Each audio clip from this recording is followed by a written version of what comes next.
गेल्या व्हिडिओमध्ये आपण रनिंग स्टिच हा प्रकार पाहिला. ह्या व्हिडिओमध्ये आपण फ्रेंच स्टिच पाहणार आहोत. तर मेन फ्रेंच स्टिचमध्ये 2 टाईप असतात. तर त्यातला पहिला टाईप आपण पाहणार आहोत. आपली जी सुई आपण ती अशी ह्या पद्धतीने वरती घ्यायची.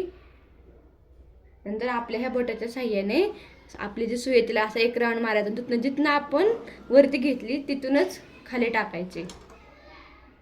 हा झाला एक प्रकार.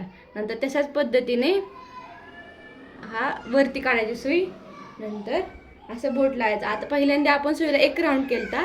आता सुईला आपल्या 2 राऊंड करायचे. नंतर जिथनं आपण वरती घेतली तिथूनच खाली रिटर्न टाकायची सुई. हा दुसरा प्रकार. तर तशाच पद्धतीने अजून वरती घ्यायची सुई. नंतर गेल्या ह्याच्यामध्ये आपण 2 वेळेस राऊंड केलता. आता ह्या असा बोटाला पकडून धागा. आता ह्या वेळेस आपली जी सुई तिला आपण 3 राऊंड करायचे. नंतर जिथनं आपण रिटर्न वरती घेतली तिथूनच रिटर्न खाली टाकायची.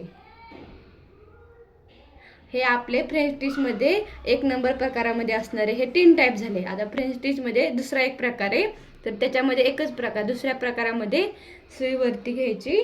नंतर हे असे सुईला डायरेक्ट 3 राऊंड करायचे. नंतर जिथनं काढले तिथंच नाही, एका साईडला सेपरेट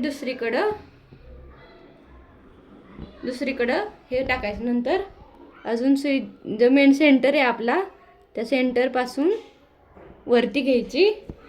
नंतर त्याच पद्धतीने अजून आपली जे सुई तिला असे 3 राऊंड करायचे. आणि जिथनं काढले तिथंच नाही, एका बाहेर साईडला ते टाकायचे.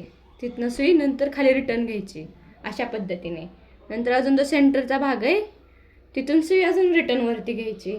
तशाच पद्धतीने सुईला अशा प्रकारे असे 3 राऊंड मारून घ्यायचे. नंतर असं बाहेर सेपरेट एका ठिकाणी ती सुई तिथून बाहेर काढायची. अशा पद्धतीने हे फ्रेंच स्टिचमध्ये असणारे हा दुसरा प्रकार. हा आपण फूल फ्लावर बनवण्यासाठी ह्या पद्धतीचा आपण वापर करतो. तर हे सगळे झाले हँडवर्कचे. जर माझा व्हिडिओ आवडला असेल तर लाईक करा, शेअर करा, सबस्क्राईब करा.